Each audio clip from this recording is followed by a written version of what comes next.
Hello everyone, welcome to the Redmen TV. Ste and Errol back. It's been a while, my mate. Welcome back. Yeah, we were here forever, and then we weren't here for ages.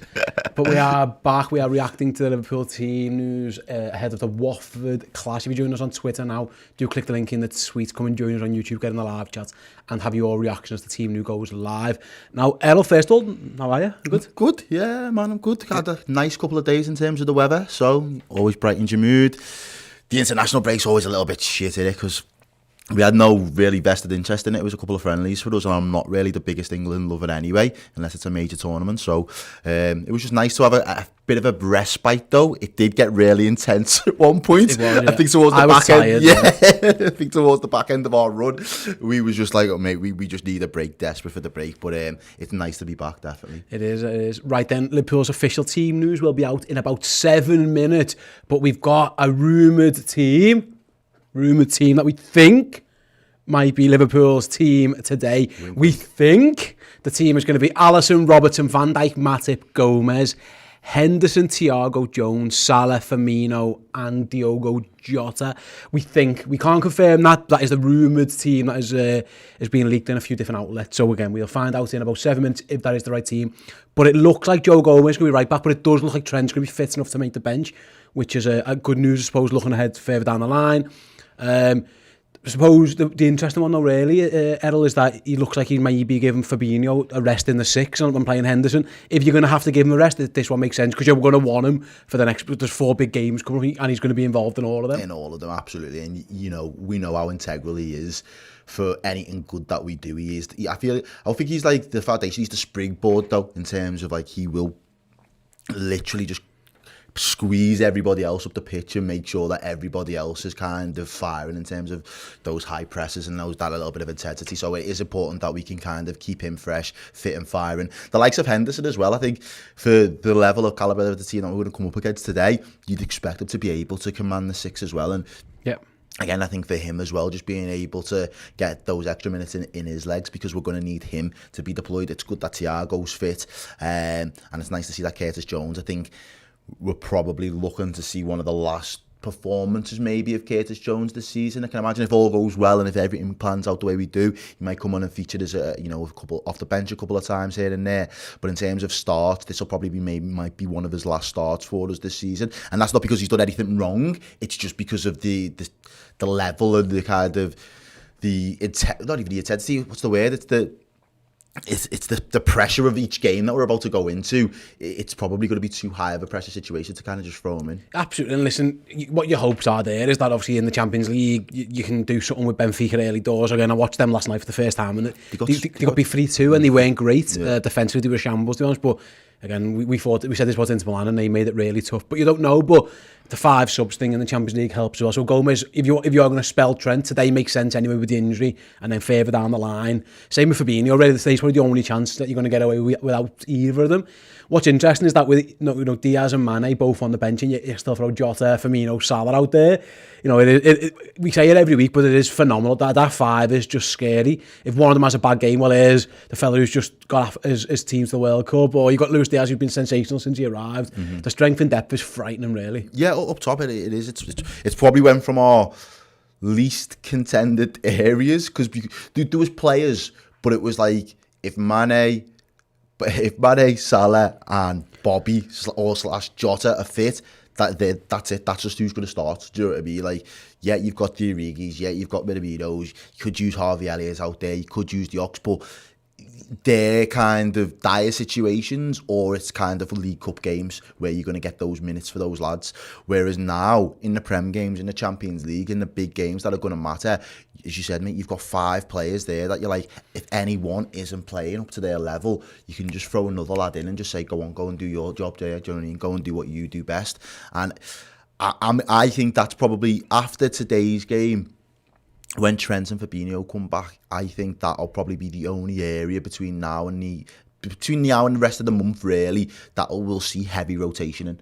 I don't think we'll see rotation that much in the midfield. I think it will be pretty set in stone. I think it will be the likes of, as long as injuries permitting, Henderson, Thiago, Fabinho. I think that will be the midfield for all the big games. So you'll have to look after Thiago. It makes sense that we think he's going to play. He's had the break. What are your thoughts on Curtis Jones? It looks like Curtis Jones is going to be starting again in midfield. He's leapfrogged the buff. We know Naby Keita's had the injury. We don't think he's even in the squad. But Milner's not in the 11. He's on the bench.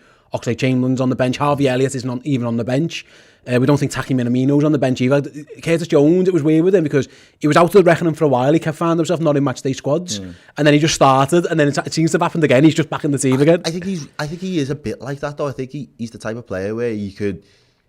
Just because he's not always in a matchday squad doesn't mean that the next game he can't come in and do it. Because I think Klopp rates him highly. He does. And I think Klopp knows whenever I need Curtis will deliver for me. Yeah. But because Curtis's affiliation to the club, to the city, to everything, I don't think he feels that he needs him to be as knitted into all of the ceremonial stuff as the matchday squads and what it's like to either pick him or don't. Yeah, it's like we're either going to pick you or we're not going to pick you, and that's where you're that kind of thing. And I think he has that kind of understanding that, like, you know, when his name is getting picked, it's because he's going to be used at some point. So I think he gets a little bit more out of that then. Could be totally wrong, but I just see the way that he has been drafted in out of the cold sometimes, and it's like he almost knows, all right, these are the games that I've been kind of pigeonholed for, and as soon as I get thrown in, I go and do my job, do as best as I can, and then I know I'll be probably out in the cold for a little bit more, but being in and around the squad, the training, all those things, I'm still there, I'm still switched on, and at any given moment, Klopp could tap me on the shoulder and say, right, next game, come on. Yeah, absolutely. And listen, without Trent, there's going to have to be a bit of attacking from that right-hand side. Listen, Mo Salah's there, and a lot of it will come from him, but someone's got to get the ball to Mo. Someone's got to make space for Mo, and I'd guess it's going to be Curtis on that side. Yeah, you imagine? Be, yeah. I don't think he'll want Thiago doing all that. I mean, maybe he does. Maybe because it's Gomez behind him, he feels like he doesn't have to put someone there who has to get back all the time because Gomez might not get. So we'll keep an eye on that. But either way, without Trent, it's an important. Whoever plays on that right hand side of the midfield is going to have to offer more of an attacking threat than he usually would do, because you're not going to get too much out of Joe Gomez. No, you probably won't, and I think that's a key there. We know Jones is a capable dribbler of the ball. He's going to be someone that will pick up the ball and drive with it as well in the right areas. I think we've spoke a few times about him in this season as well. It's about when he kind of releases the ball. It's been probably the one drawback to his, you know, his abilities and the talent that we've seen. It's just release a little bit quicker sometimes. Yeah, you're right. And making that, it's probably the decision making and when to release the ball. But a guy for me that like could really do with the performance today is Salah. And I know he's had a field day against Watford in the past, but today would just be really nice to see kind of the pre-AFCON Mo Salah come back, because I know he's been, you know, he's been through it. Well. Yeah, he's been through a lot, you know what I mean, in the last 2 months, and he's probably in a weird place emotionally and mentally. And I think the best way to reset all of that is to just get a little brace, even do you know what I mean? Get a couple of goals under your belt, and all of a sudden you kind of recalibrate it to think, do you know what? This is what it's about right now. Forget the contract shit, forget the AFCON shit, forget the World Cup qualifiers. Go and smash Watford, lads. Go and smash Watford, you know what I mean? Like, that's what we need as fans from him today. He's got a great record against them. Speaking of which, then the Liverpool team is officially out. I'll make my way over to the board. Shock horror, it's the exact same one that we thought it was going to be. Who would have thought it? The Juju. So it is. It's Alisson in goal. It's Joe Gomez at right back. It's Joel Matip there as well. Centre back with Virgil van Dijk, Robertson, Henderson, Jones, Thiago, Salah, Jota, and Firmino up front again. And I'll let you go through the subs there as well, mate. Yeah, I'll run through the bench there. I'll go for 11. So you got Kelleher, Fab, Konate, Chamberlain, Mane, Diaz, Alexander-Arnold, Milner, Shimon Castle. There's plenty of options for Liverpool in an attacking sense. You've got these two fellas. You've also got Trent, if you think you can get 15 out of him and need it. You've got Chamberlain there as well. If things, you know, you want to shore things up and save legs, well, there's Big Ibu, there's Fab. You've got Milner, who does that job all the time. Costas is there as well. Liverpool have got all bases covered. Again, the only question mark, and I'm not quite sure, I've set it up with Thiago on the left. I don't know if that's going to be right, but over the night, everyone else kind of picks himself. I'll be interested to see how Jota goes on the left. I think he prefers 9, but he prefers left over right. He's in preference number 2 of us 3, you would say. But first of all, what's your thoughts on the 11 as a whole then, and let us know what anyone in the comments as well what their guys are thinking. I'm happy with it. Again, I'm confident in more weeks than not nowadays, mate, with whatever 11 we put out, because we've got the options and we've got the quality off the bench. I think that's the most important thing now. You know, it doesn't really matter what 11 we go out with, because we're so used to seeing them play and we're so comfortable with whoever he fields. It's the fact that if for whatever reason the game's not going in our favour, we've got firepower to bring in off the bench that can change the game in the space of 25, 30 minutes. The game could be put to bed. So I'm really happy with that in terms of we needed Trent to come back and show that he's able to come back and be in and around it. And the fact that he's fit enough to start on the bench is a good sign for me, because we've got bigger games to come, bigger fish to fry in the next couple of weeks. You know, no disrespect to Watford, and Gomez now finally getting a couple of minutes, and we've all kind of had that speculation in the back of our mind. If he's going to come back at some point this season and get more minutes under his belt, chances are right now it's probably going to be as a right back, as a deputy to Trent again, and it almost feels like a little bit of a step back. But I feel like at the moment, I think Trent's injuries presented us an opportunity where Klopp can blend it a little bit. It's not, you know, I want to use your centre back, but you know, we need you here. This is where we really need you. Beggars can't be choosers. Exactly. Ask Chamberlain, you play where you fucking play. Yeah. There's not many places up for grabs in the team. If you can get in the team, you could hand Gomez a pair of gloves right now, and he'd fucking go, yeah, come on, I'll get in there. Yeah, you've got to play where you got to play. Right then, the only missing one there, obviously, is Naby. Naby had the knee injury. It looks like he has missed out, so I'm guessing that he wasn't recovered in time. Jones over Elliott, not even in the squad, just in terms of starting. Does that shock you at all? To surprise you? No, and this is what Jones needs. I'm a big fan of Harvey Elliott, but I'm a bigger fan of Curtis Jones. At this moment in time, maybe it's the Scouse affiliation, maybe it's just that he's a little bit older and he should be further in his progression. And the fact that on top of that as well, for me, had Harvey Elliott not had his injury, maybe we'd all been waxing more lyrical about Harvey Elliott, and we'd have seen more displays of him that makes us think he's light years ahead of Curtis Jones. But that injury for me hasn't set him back, but it hasn't pushed him on either, to the point where I feel like he's got more in his locker, and he's more capable of what Curtis Jones can do. Both fit on the day, they're both assets. I don't think they could play in the same team right now, because they bring too many similarities, and they're probably together would be too lightweight and get overrun quite a lot. But if you're going to pick one or the other, my money right now, I'm backing Jones, because I feel like you've got more to prove to us, lad, because you've got this young lad chomping at the bit. He'll be chasing you at your heels in the next 12 months. And if he overtakes you, that could be you moving out the pecking order, and it could mean that you end up on a little loan somewhere else and he's the one that stays. So these are an important couple of weeks for Jones. As I say, I think this might be his last start, but it doesn't mean that if he doesn't start and do well today, that he won't feature again in other games and pop up. Got a super chat here, £2 from Ryan Warren, who says, why can I feel like our right side will get wrecked? Let's have a little look at let's have a little look at we know the Liverpool's right side. Let's have a look at the Watford team. They've done that amazing thing where they put it in number order. So I'll read the names out now. I'll go through the formation in a minute. But it's essentially Foster, Pedro, Kamara, Sissoko, captain, Firmino, Sammy Assar, Kabasele, Hernandez, and Kuka. I'm guessing that's how you pronounce some of those names. But if you look at the formation, it's a 4-3. It's essentially a 4-3-3. So if you're talking about who's going to go after Liverpool's right in that case, you imagine it's Hernandez and Kuka, and then Kamara is their left-hand side up against the Salah, Jones. No Danny Rose. Mo Salah made the show of him a few times, then yeah, you're right. So, but I'm not that worried, I'll be honest. Hernandez is decent. Sar's decent on the other side as well. Pedro's decent. They've got decent lads, but listen, mate, again, Jurgen said to me times, if you can't believe in these lads, you're never going to believe in a football team ever. Yeah, absolutely. And they've done it before. These have got previous, so we will put out at this moment in time. I think the important thing from my perspective now is what I want to see, and what I want to see and what happens is going to be two completely different things. But what I want to see is dominating performances now. The fact of the matter is, because everything is so close and it's tight and there's a lot of pressure riding on each game, there might be more games like what we were starting to see just before we went on the international break. And that's fine as well if we keep winning. You've got to win. We've got to win if we're going to play in that way, do you know what I mean? But I would love to sit here, at half time, fucking eating me cookies, just chilling, do you know what I mean? Hula hoops on deck, just because we know we're nearly 2-0 up and we're in cruise control. We've still got the other lads that we're going to bring off the bench. The fact that we're 2-0 up kind of makes me think that if they're going to come off the bench, they're going to get in on the action as well. I'd love to see that at least today. Maybe a great performance on is it Tuesday or Wednesday when we play? Tuesday. I'd love to see that again on Tuesday. So it'd be nice, but I know what time we're in the business end of the season now. I know the performances are going to matter less and less and less. 3 points, man. Is all about the 3 points, mate. Got a super chat from Lorcan Devon. He says the rumours Tielemans is available for 25 due to his contract. Do you think Liverpool should be sniffing about? I thought it was too interesting not to mention 4-2 today. You'll never walk alone. He's your mate, Yuri Tielemans, isn't he? You know? Yeah. My theory, I think he's a good player. I don't think he gets an 11 now, but if Milner leaves or Chamberlain leaves, then the problem is wherever he goes, he wants to play. Yeah. He wouldn't get a game. He'll want to go somewhere every week, wouldn't he? Well, yeah, I think that's it. He hinted You're leaving Leicester. You want to play Champions League. That's it. Yeah. But you want to go and play somewhere. Yeah. He'd be fine for us. He'd get it, but he'd be in and out. He wouldn't be a first choice every game. No, but again, we say that, but then we've had players before that have come and surprised us in that respect, in the way that they've held down a position in our midfield in the past. So he might come and do a job for us.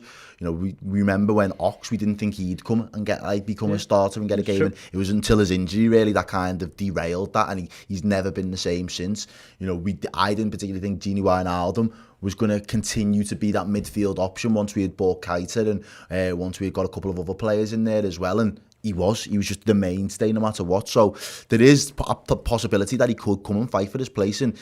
And you know, I think it is more a case of if somebody else went out the door, though, it'd be like, do we look at it for that money that he's just said there in the chat, for 25 mil, if the likes of an Ox was to go, or even if a Curtis Jones went and he got a bid and someone went like that, or a Milner, 3 lads there that went, and you think, all right, we're going to need another body of that level again, right, for the money that we kind of typically want to spend and the availability of a player, that would then make sense. Absolutely. Well, there's plenty of time to sort that stuff down the line. Let's head over to the Club Legends Discord chat. With a legend, It's happening, legends. I asked those guys what they thought of the team. So Steve Plunk said, I expect there's plenty good enough to get the job done today. He sees a Salah masterclass incoming. Jeff's happy with it. Nath would have started Diaz ahead of Jota, but he's happy overall too. Dan loves the attacking strength on the bench. No, yeah, how could you not, Dan? You're absolutely right. Who else we got Trent Enthusiast, who says, great, Gomez starts at left back at Charlton, so I hope that can calm people's nerves. Yeah, Gomez should be fine. Rich is he said, I'm looking good, bring on Trent when they're tired, and the same for Mane.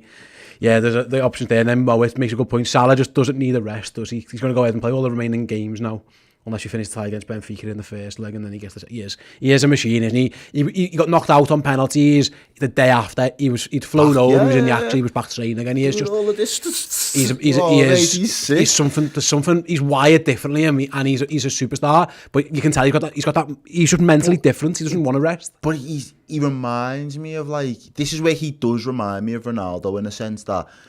Relentless. Yeah, and I don't think he was naturally ever gifted the abilities. When you put them in like the Ronaldo and the Messi conversations, he's not. Do you know what I mean? He's probably a level or two below wherever they've ever been at their best. But in terms of mentality and the type of player he is, everyone's like, oh, he moves like Messi sometimes. And he has Messi-esque qualities, but what makes him and sets him apart for me, and it's the same when I've said this with Henderson in the past, it's that mentality shift of being like, I am going to give absolutely everything I possibly can in my footballing career, so when I look back, I have all these accolades to look back on, and then I can enjoy life. But right now, this is my purpose, and feeling that as an intensity and that pressure that you put on yourself, no one else can put any pressure on you. Because you're the biggest driving force. Your own biggest critic, your own biggest force. Like, I don't know how people like that can stay in that lane, but it's absolutely, it's awe-inspiring really, because I don't think, like, there's ultra professionals, and we know the likes of Stevie G was an ultra professional for the club and everything it meant. But I don't think I've ever seen a player with that mentality. Like, Suarez had a gnaw about him, and he just knew he just knew, I am God's gift, naturally better than any footballer in the Prem right now, so I'm going to show everybody. But in terms of that just hunger and determination to just be top dog, I haven't seen anyone in a Liverpool shirt be able to put it on in probably my lifetime, really, the way that Salah does. Yeah, he's absurd. He's got a good record against Watford as well. I think it's 9 goals against them. I thought he was actually man of the match last time we played them, and Bobby Firmino got a hat-trick. That's how mad it was, isn't it? That's how good Salah was in that game. They were both amazing. So a Bobby hat-trick and a Salah Walesy today. And it was that one when he, just after he'd done it to City, he'd done it to Watford as well, when he ran rings around all of them. Right then, guys, a couple of messages from us before we start shooting off. First of all, in the live description, sorry, in the description of this chat now is a link to the tickets for our live show. We're doing a live event on May 21st. Me and Errol will be there, Paul, Chris, the whole gang with the Ragamuffins. It's Saturday the 21st of May at Hotel Anfield. The night before Liverpool play Wolves in the final Premier League game of the season. Songs, games, lots and lots of drinking. If that's not your thing, then you can get involved with the songs and drink and the games as well. Prizes, raffles, some really good stuff going on. So if you're interested in joining us for that night, like I say, the link is in the description. It's also all over our social channels as well. So I do hope you guys, if you're in the area or if you fancy travelling into the area, do come and join us. We're going to have a ball. Also, on the watch along, which starts in roughly half an hour's time, also we'll be doing our Club Legends draw. So obviously March is over. The Club Legends are all in the hat for a signed shirt, framed as well, by the way, by Bruce Grobbelaar and Roy Evans. It's a retro Liverpool shirt of the early 90s. We'll be doing the draw for that in, about half an hour's time. So if you're not a Club Legend yet, go and sneak yourself into the draw very, very quickly if you want to. As well as that, if you join up to Redmen Plus, look, as you can see on the screen now, some absolutely amazing stuff coming up in April. Tons and tons of games, tons and tons of fixtures, and also some of our amazing documentaries, like I say, the story of Ekru. Redmen Sessions is coming up with aforementioned Ragamuffins, who came down the studio and did a right old go of that as well. We've also got the Making of Mo Salah's mural, which looks incredible, absolutely incredible. We will be streaming some of the behind the scenes stuff from that as well. Tons and tons to get involved. So if you do, head on over to redmenplus.com. Sign up as a club legend. You'll be in that draw in about half an hour's time. Sign as a club captain and you'll get all the access to the amazing content regardless. I'm sure you won't regret it. Right then, we've got about half an hour. Let's go and have a quick break. All you guys, we'll see you all soon for the watch along. See you in a bit. Thank you so much for checking the video. If you want more from us, then do consider joining Redmen Plus, which funds everything we do here for free on YouTube. But not just that, we're going to give you a whole bunch of incredible Liverpool content in podcast and in video form, extra Redmen TV shows and documentaries, features and interviews with Liverpool legends past and present. Get closer to the city, to the football club that we all love on redmenplus.com. Click the button, head over there now.